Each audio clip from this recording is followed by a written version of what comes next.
안녕하십니까. 춘천에서 전해드리겠습니다. 지난 주말 철원 군부대에서 집단 감염이 나온 가운데 오늘 홍천 군부대에서도 휴가 중인 병사를 중심으로 확진자가 나왔습니다. 국방부에 따르면 어제와 오늘 이틀간 홍천의 한 육군부대 소속 병사 13명이 집단 감염됐습니다. 이 부대는 지난 14일 휴가를 나간 병사 1명이 확진되면서 군부대 인원 390여 명에 대해 전수 검사를 벌였고 그 결과 현재까지 12명이 확진됐습니다. 확진자들은 부대에 남은 1명을 제외하고 대부분 휴가지에서 확진 판정을 받았습니다. 강원도의 코로나19 누적 확진 환자가 3,000명을 넘어선 가운데 오늘도 춘천과 홍천, 속초에서 확진자 6명이 나왔습니다. 춘천시에 따르면 발열과 두통 등의 증상이 있던 가족 2명이 코로나19 양성 판정을 받았고 속초 247번 환자와 접촉했던 1명도 오늘 확진 판정을 받았습니다. 확진자 가운데 1명은 춘천 지역의 중학생으로 같은 학년 학생들을 대상으로 전수검사가 진행 중입니다. 홍천에선 군부대 병사 집단 감염으로 1명이 확진됐고 감염 경로를 알 수 없는 60대 주민 1명이 확진 판정을 받았습니다. 코로나19로 어려움을 겪고 있는 소상공인에 대한 지방세가 감면됩니다. 홍천군은 지난해에 이어 올해도 지방세 가운데 소상공인에게 부과하는 자동차세와 주민세 기본세액을 감면합니다. 감면 대상은 코로나19 확진자와 격리자, 매출 실적 감소를 입증하는 소상공인입니다. 한편 홍천군은 임대료를 인하한 착한 임대인에 대해도 재산세를 감면하고 있습니다. 부동산 투기 혐의로 전국 전현직 지자체장 가운데 최초로 구속된 전창범 전 양구군수가 내일 검찰에 송치될 예정입니다. 강원경찰청은 전 양구군수를 부패방지 권유기법 위반 혐의로 내일 구속 송치하겠다고 밝혔습니다.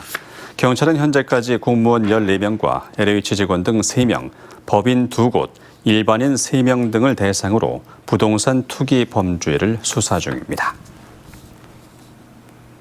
강원도체육회는 비인기 종목 활성화와 전국체육대회 등의 등위 보상을 위해 오늘 세팍타크로 팀을 창단했습니다.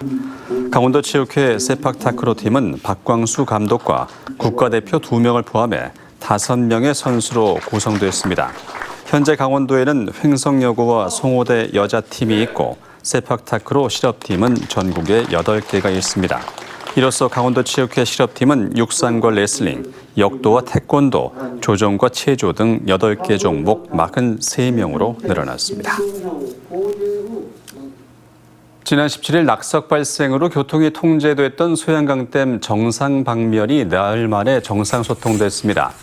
춘천시는 지난 17일 오전 소양강댐 정상부에서 발생한 100톤가량의 낙석으로 댐으로 향하는 차량 통행이 양방향 통제됐지만 낙석 제거와 사면 보강 공사가 마무리되면서 나흘 만인 오늘 오후부터 정상 소통되고 있다고 밝혔습니다.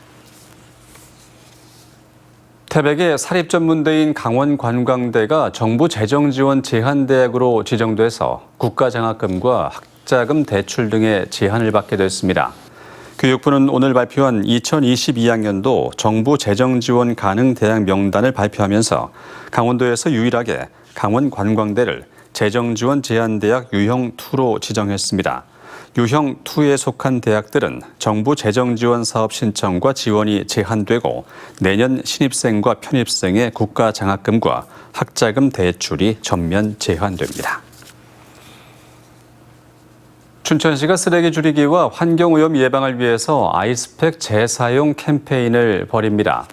춘천시는 아파트 단지별로 아이스팩 전용 수거함을 만들고 수집된 아이스팩을 선별 세척해 지역 업체 등에 무상 공급할 계획입니다.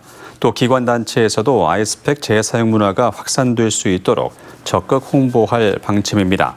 춘천시는 아이스팩이 그대로 버려질 경우 분해되는 데 500년 이상 걸린다며 아이스팩 재사용에 적극 동참해달라고 요청했습니다. 지금까지 춘천이었습니다.